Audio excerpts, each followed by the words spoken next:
Hello, I'm Thought Slime. About a month ago, I made fun of a couple comedy sketches where people pretended to be playing Dungeons and Dragons as either liberals or conservatives. Something I probably should have made clearer in that video is that most political comedy sucks, not just centrist comedy, mine included. But I'm not going to make equivocations here. Conservative comedy sucks the most. Nothing is less suited to making people laugh than a staunch dedication to preserving the status quo and protecting the privilege of those currently sitting atop the social order. The conservative ethos goes against what makes comedy work, namely empathy. You have to be able to relate to other people to make them laugh. You have to be able to understand how things make people feel so that you can make them feel laughy. And I don't mean you have to be able to read people's emotions or social cues well, because God knows most comedians I've ever met have been complete social clowns. But you have to be able to look at things from someone else's point of view. And I don't want to put too fine a point on it, but the right doesn't know how to do that. If you could empathize with people, you wouldn't be able to champion defunding social programs that vulnerable people require to keep themselves and their family fed. You wouldn't be able to complain about having to wear a mask at the Piggly Wiggly if you could comprehend the dangers to other people if you didn't and actually cared about them. You wouldn't be able to watch the police brutalize innocent protesters without thinking to yourself, gee, I wouldn't like it if the police shot me in the eye with a tear gas canister. The conservative ethos is diametrically opposed to comedy. It's opposed to creating joy and laughter for other people because screw other people. They can make themselves laugh. Take some personal responsibility for your own laughter for a change, you lazy entitled millennials. The subject of today's video is a conservative comedian named Ryan Long and his viral hit video When Wokes and Racists Actually Agree on Everything, which to date has almost 2 million views, a fact that has my finger hovering over the delete channel button in the YouTube dashboard. When I talked about sketches from Man Shorts, I was pretty easy on them. Those guys don't seem like total jerks, and it would have felt pretty bad to rip into them. Ryan is vile. Just a hateful man with an ugly, spiteful sense of humor. He deserves worse than any insult I'm going to dish out today, but I'll do my best. Now let me just address something real quick. Whenever you criticize a piece of comedy, people tend to get upset and tell you, hey buddy, it's really, what you're doing is just a joke. It's just a joke, you're taking it too serious. And indeed, everything I am about to criticize in this video is just a bunch of jokes, some yuck-em-ups that I'm gonna take too serious. But the thing is, saying a shitty thing in a way that's funny, or in this case, trying desperately to be funny, is still shitty. I don't know why people have this idea in their heads that because something is a joke, it is immune to criticism, as though nobody could express their sincere beliefs in the form of a joke. So, if you're going to complain about that, then my video is also a joke. This is all jokes. If you don't like it, you don't get the joke. Checkmate. So who exactly is this guy? Ryan Long is a comedian. He runs a podcast called The Boys Cast. So ladies, hang back. This podcast is not for you, it's for the boys. Finally, a podcast for men. Let's have a listen, shall we? You get to wear whatever you want to work. Guys have one option. You get to wear a suit. They try to spruce it up. All they get to do is, I'll wear a tighter suit than you. Maybe mine will be a little blue. You get to put a cool tie on. Girls get to wear essentially their normal clothes. I've worked at girls have sandals on. They're showing their toes. They have shorts on. A wife beater. They're literally wearing a tank top. You get to wear whatever you want to work. Guys have one option. You get to wear a suit. They try to spruce it up. All they get to do is, I'll wear a tighter suit than you. Wow. Okay. That is so much ignorant shit said in rapid succession. It's hard to keep up with. I picked that video at random because it was just the first clip from his podcast I saw on his YouTube channel that was under an hour long, and I thought, yeah, this will just be a good piece of flavor that shows who this guy is. Ryan, my dude, have you ever met a woman, like, in your life? Have you ever lived with a woman, or like had a female coworker, or had a woman sleep over at your apartment? Like, my partner gets up in the morning and spends an hour putting on makeup to go to a Zoom meeting. The idea that women are judged less harshly than men for their clothes in the workplace is so completely out of touch. The reason it takes women longer to get ready in the morning is because if they don't look absolutely at their best at all times, dickheads like you will complain about it. Ryan, the average price for a men's haircut in the United States is $28. The average price for a woman's haircut is $43, according to a survey conducted by the Professional Beauty Association. A woman's haircut is more than 50% more expensive because women have to have their hair on point every day or people judge them. Women also spend more on clothing, and they also have to buy a lot more clothing because, unlike men, they're expected to wear a completely different outfit each day, while men can essentially wear the same type of suit all week and no one even notices. Ryan, you're a comedian. Your job doesn't require you to wear any kind of expensive clothes. You wear a t-shirt to work. You're wearing a t-shirt right now at your job. What the fuck are you talking about, Ryan? But even if women had an easier time dressing in the office, that wouldn't change the point. It is discriminatory that women can't show their nipples in public while men can, regardless of whatever other privileges you believe women possess, having never actually spoken to one. It doesn't matter if their shoes are more comfortable. It's still a problem that they can't breastfeed in public. Babies can't eat shoe comfort, Ryan. Babies eat milk from nipples that women are unable to expose in public. That's why people have nipples. That's what they're for. I cannot stress this enough. I just picked a clip at random. This is what he's like all the time. Even later in this clip, to mock women who complain that diseases that are perceived to be women's diseases are treated as though they don't exist, he goes on to claim that fibromyalgia and chronic fatigue don't exist. For diseases that affect your gender more, you don't have to face skepticism on whether or not it's a real disease. Like women with conditions like fibromyalgia and chronic fatigue. The amount of fake diseases women have invented. I'm going to tell you guys right now on the Patreon that fibromyalgia is a lie. It's literally... And his evidence for this extraordinary claim is... Doesn't it seem like they don't? Like, don't you think maybe they don't? To put it another way, the evidence is nothing. Not evidence. Evidencent. Sorry, the Mayo Clinic. Sorry, the World Health Organization. Sorry, Harvard Medical School. Sorry, MRI scans, which consistently show abnormalities in the brain of fibromyalgia sufferers. There's a new doctor in town, and he's some dipshit who hosts the only podcasts for boys.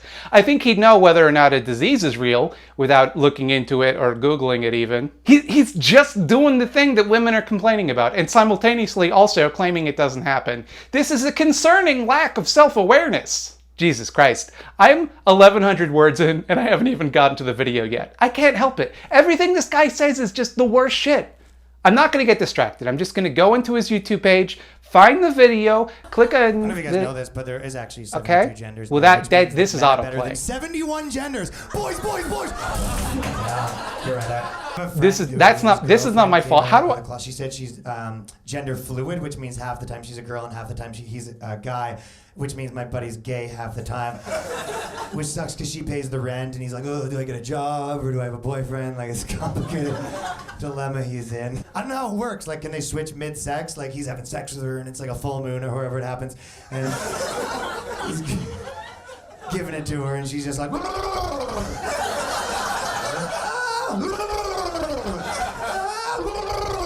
give me a beer. Okay, let's talk about this garbage too, I guess. Now, I could write a whole 1,000 words on why he's wrong about gender. In fact, I did, and then I deleted it because I realized it's kind of pointless to show how wrong he is. Because as long as he can make a pithy joke out of pretending to not understand, no amount of correction is going to get through.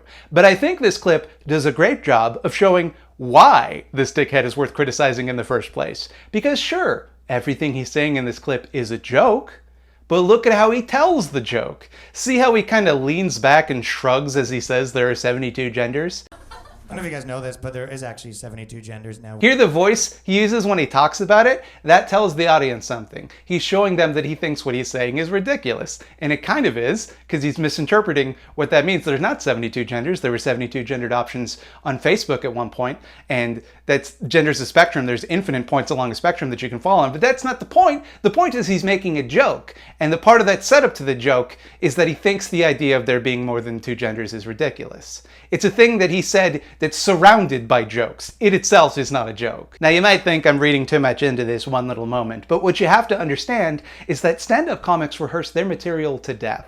Every little motion, every aspect of the performance is deliberate. It might seem casual to you, like he's just coming up with it off the top of his head. He's just thinking of this as he's speaking, and it's all stream of consciousness, and that's why everything he's saying is bad and wrong. But that's why they call comedians set their act. It's all a performance, and the way the material is delivered is just as, if not more important than the material itself. He could have just said it like, well, I don't know if you guys know this, but there are actually 72 genders now.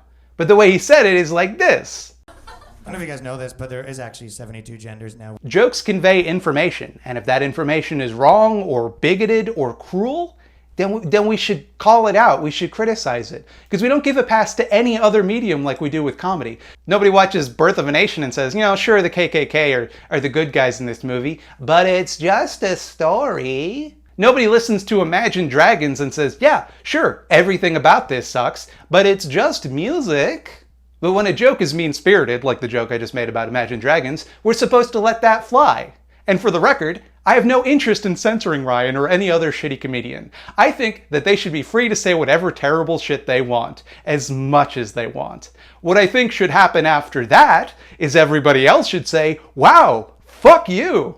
And ideally, make fun of them for how shitty the joke is and how it looks like he's dying when he delivers it. He looks like the joke is sapping his life force and like he's a wilting flower nobody watered. I mention this because Ryan is very concerned with censorship. Those dastardly wokes are coming to get him cancelled. I'm cancelling him right now with my wokeness and all the power I get from that.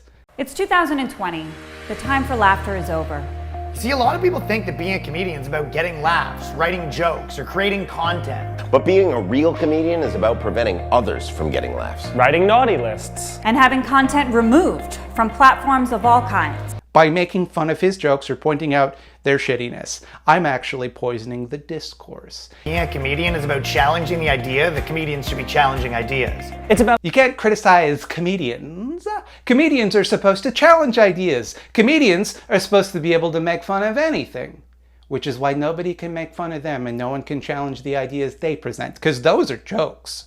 Who are these people going around canceling comedians, Ryan? Because one of the most popular comedians in the world got outed as a serial sexual abuser several times before it stuck, and he still got work after that. And based on that description, I could be talking about a number of people, Ryan. That should tell you something. Which comedian actually got canceled off the top of my head? Like Bill Cosby did, which I think is pretty fair, actually, dude. But even he was still booking shows until he went to prison. The only comedians I know who have been blacklisted from the industry are women who came forward with complaints of sexual abuse or harassment at the hands of male comedians. Literally every woman comedian I've ever met, and I've met a lot, no matter how established in the industry, has told me a story of a time when they've been afraid to come forward with something a male comic has done to them out of fear that it would hurt their career. Not the man's career, their career. To hurt them, because someone else did something bad to them. When P-brains like Ryan complain about getting canceled, let's call it what it is, they're getting criticized. People are saying what they're doing sucks, not trying to destroy them or ruin their careers for no reason. Criticism is not censorship. People not buying tickets to your shows is not censorship. Boycotting a venue because you don't like the comics they hire is not censorship. It has become cliched to mention this, but the video where he's complaining about getting silenced, where he actually does the thing with the tape over his mouth that all the intellectual dark web and internet Nazis did in like 2016, has 157,000 views at the time of this writing. He has 129,000 YouTube subscribers. He has a thriving comedy career. Who exactly is silencing you, Ryan? You have hundreds of millions of views on your content. I get criticized in the comments of my videos every day. I get roasted on Twitter every fucking day. Live with it, dude.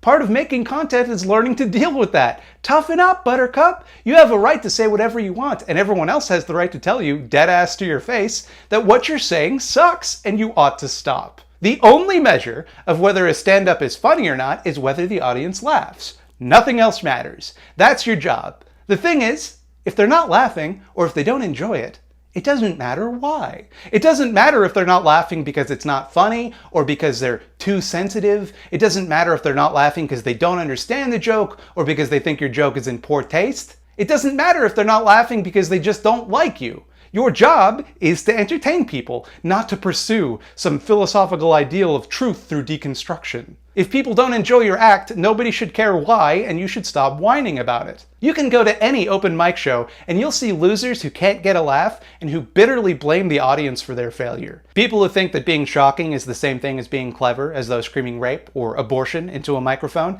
is a genuine substitute for joke writing. Those types of people are supposed to get better or wash out. Nowadays, though, you have all these comics who think it's everyone else's fault that they're not respected as the auteur they are. I've studied the greats! I've studied Carlin and Pryor and Hitz, and I'm doing the same thing they did 30 years ago. I deserve laughter. I am owed for the work I've put in. I don't have to change. The audience has to change to suit me, the entertainer. The audience just can't take a joke. People are mad at me because everybody's too sensitive and cancel culture. And they probably just want to be mad at something. Everybody gets off on being offended. That's the problem. Maybe. But they chose to be mad and get offended at you, and that didn't happen by accident. If the audience is too sensitive, so what? Tell jokes that appeal to sensitive people. If you can't make sensitive people laugh, maybe you're not cut out for this line of work. Jesus Christ, we're 2,300 words into this video, and I still haven't gotten to the video I want to talk about. Okay, let's discuss when wokes and racists actually agree on everything. Because you see, the real racists are the wokes, like the people who don't like racism. They're the real racists. I need a drink. When me and Brad first met, I didn't think we'd get along, but turns out we kind of agree on everything. Your racial identity is the most important thing. Everything should be looked at through the lens of race. Jinx, you owe me a Coke.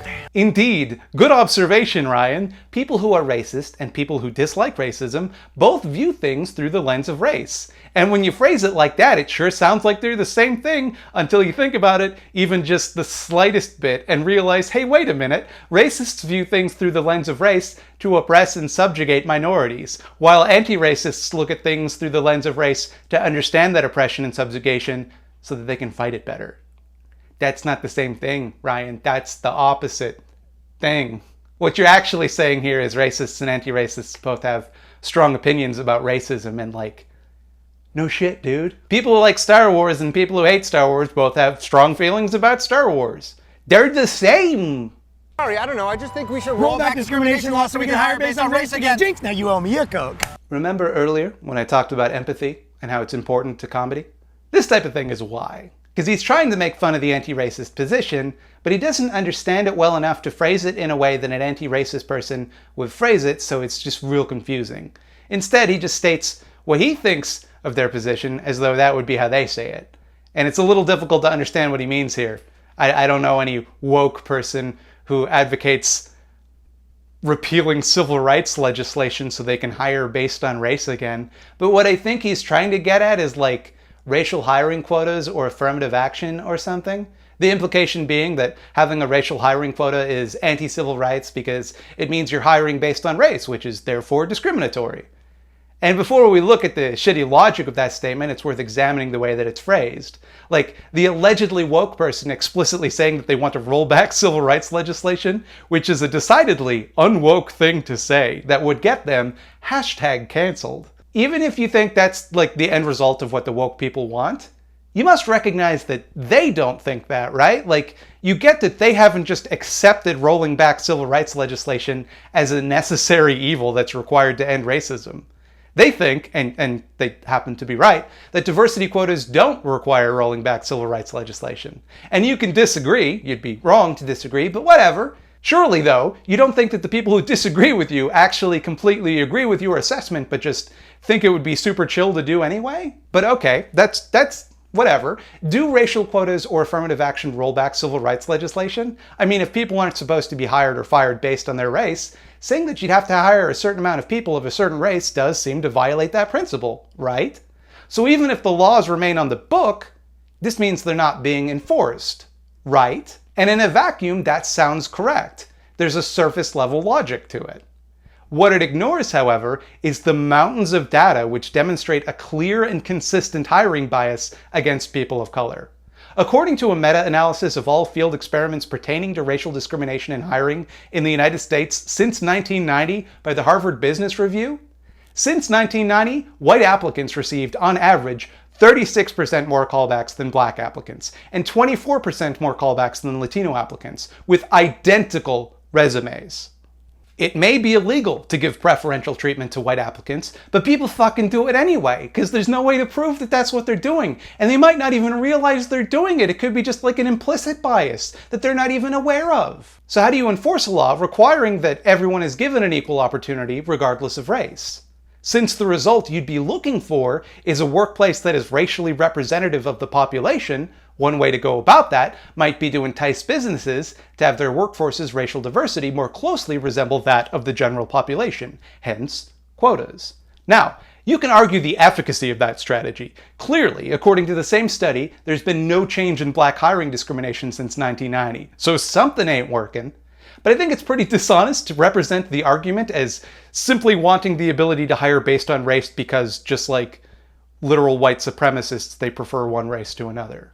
Ask him about interracial dating. All I said is that black men who date white women have internalized racism, and white men that date ethnic women are fetishizing them. Guys against interracial dating now. Like, am I being pranked? Did Boomer put you up to this? You couldn't even find a way to phrase it that made these seem like the same two things. You just said them together as though one implied the other when it clearly doesn't. Like, yeah, white people do have internalized racism that if they want to invest in an interracial relationship, they should work to overcome. Men can also have internalized sexism. That doesn't mean that heterosexuals can't date. I happen to hold the view that white people, myself included, can have internalized racism that doesn't magically disappear when they get into an interracial relationship. I'm also a white person who's in an interracial relationship, so clearly I don't have a problem with them, and I think that they are in fact very normal. These two positions in no way contradict one another, no matter how quickly you say them in rapid succession. It's like he's a mind reader. I mean, I've been pushing for segregation forever, and my man does what? I created an improv comedy show exclusively for ethnic people. Guy segregates comedy on my birthday. I feel like I shouldn't have to say this.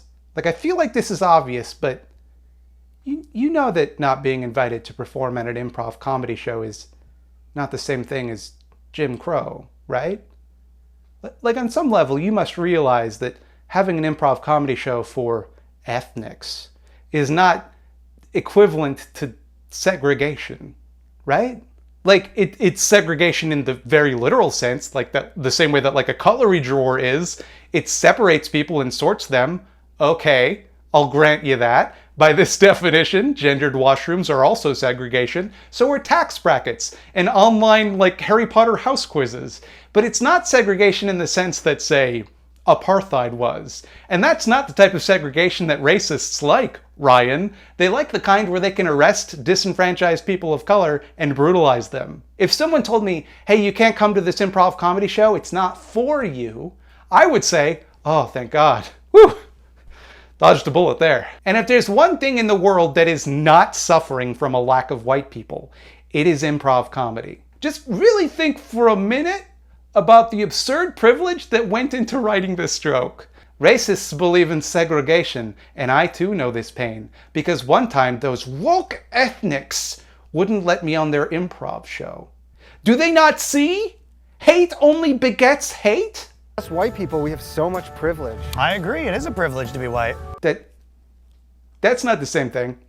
White privilege doesn't mean it's a privilege to be white. It means that white people have a disproportionate advantage in society. But I feel like I've seen this argument before. It's on the tip of my tongue. Where did I see this before? Oh, that's right. It was in the neo-Nazi webcomic Red Panels. It was the neo-Nazi that made that point that you're making now. Kind of weird, right? That in your video about how woke people use the same arguments as racists, you end up using the same arguments as a neo-Nazi. Something to think about. I guess the only thing we really disagree about is I think white people are the root of all evil. But what did I tell you, though? If we can narrow that down to a certain group of tiny-hatted white people, I think we can come to an understanding. Technically, I don't consider Jewish people white. Neither do I. Wait, if the racist doesn't think Jews are white, then how come he just said that they were white? You know what? Fuck, whatever. The construction of this joke makes no sense, but perhaps that's a brilliant meta-commentary on how the substance of the joke also makes no sense. Woke lords just think white people are the root of all evil, citation needed, and racists think that the Jews are the root of all evil. These two things are equivalent because... Oh wait, he skipped that part because then he'd have to explain that it's actually pretty fucked up to conflate the guys who control everything being disproportionately responsible for the problems of the world, and a minority group who morons believe control everything being responsible for the problems of the world. Globally speaking, white people have all of the money and the power. Jewish people, by contrast, don't. That's why Jews keep getting murdered. One hint that these things are not equivalent is that there's not a bunch of purges of white people that have killed millions for the crime of being white.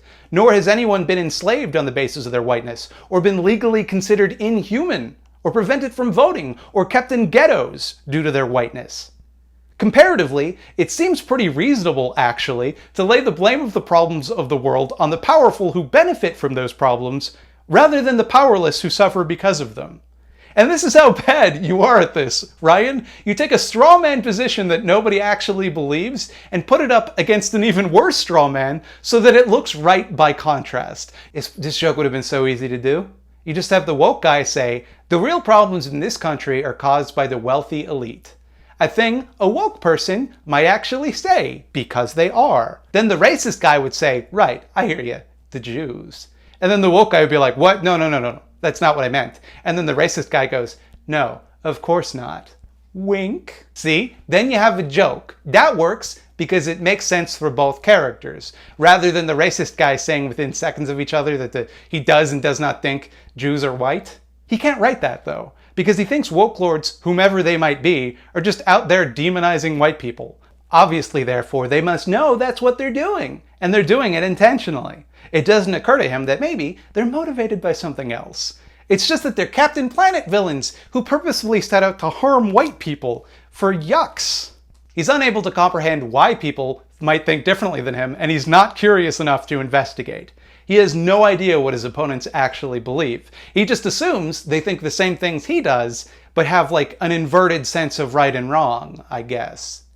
And that sucks for his comedy because it means he can never really write anyone who disagrees with him. They're always this gleefully malignant force determined to do bad things for no reason.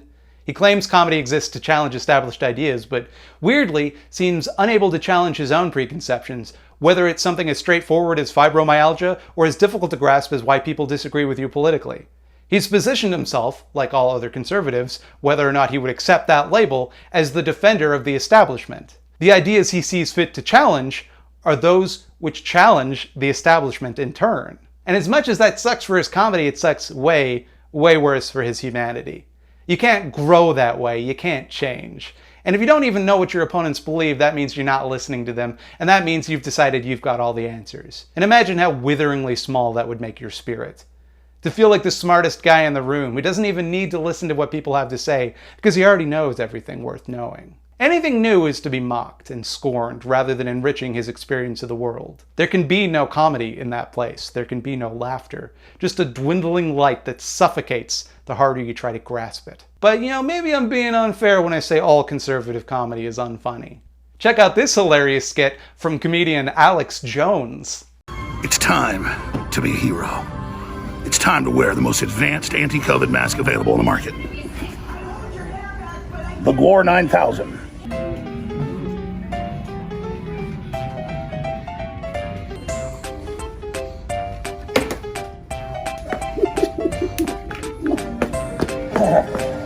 Refreshing. Now that's more like Alex jokes, am I right? Now that's what I call comedy. He'll lay a egg. Wait, no. Hello and welcome to the Egg Ball Zone. Here in the Egg Ball Zone, we highlight small creators who need egg balls on their work. Congratulations everybody, you made it through a video about a white dude explaining why another white dude has bad ideas about racism. Both of us also managed to avoid speaking substantively on the issues. Making all of this even more of a waste of time is the fact that the United States is currently embroiled in an uprising against police brutality against primarily people of color. If you'd like to know more about how we got here and what an intractable problem it really is, Yusuf Talks explains it in his video, The Case for BLM, How the Government Created Police Brutality. Full disclosure, I don't agree with some of the positions in this video about how to solve the problem because I don't believe that the police as an institution can be reformed, but his outlining of the facts is so strong that this video is still well worth a watch regardless. Check it out. Do you have a small leftist project you'd like to see featured here somewhere in the Eggball Zone? Send me no more than one email with the word eyeball somewhere in the description, and perhaps you will find yourself trapped here in the Eggball Zone. Hey everybody, thanks for watching this video that got a little away from me. Hey, why don't you hit the like button and subscribe to me here on youtube.com for more videos every Friday at 12 p.m. Eastern Standard Time. But perhaps you want even more videos. No problem, I can hook you up. Check out youtube.com/ScaredyCatsTV for videos about horror movies every Tuesday at 12 p.m. Eastern Standard Time, and youtube.com/Mega Entertainment Zone, where I play video games every friggin' day at 7 a.m. Eastern Standard Time. Maybe you'd also like to see live streams of me, and you can come insult me to my face, and there's nothing I can do about it. Well, I do that every 8 p.m. Eastern Standard Time on Thursdays at both YouTube and Twitch. Maybe you don't want to insult me to my face. Maybe you want to give me money for some strange reason that I don't fully comprehend. You can do that at patreon.com/thoughtslime. That's where people go to do that. And that's how I pay for these videos and my life. I'm eager to end my calls to action because I've got to take a piss real bad.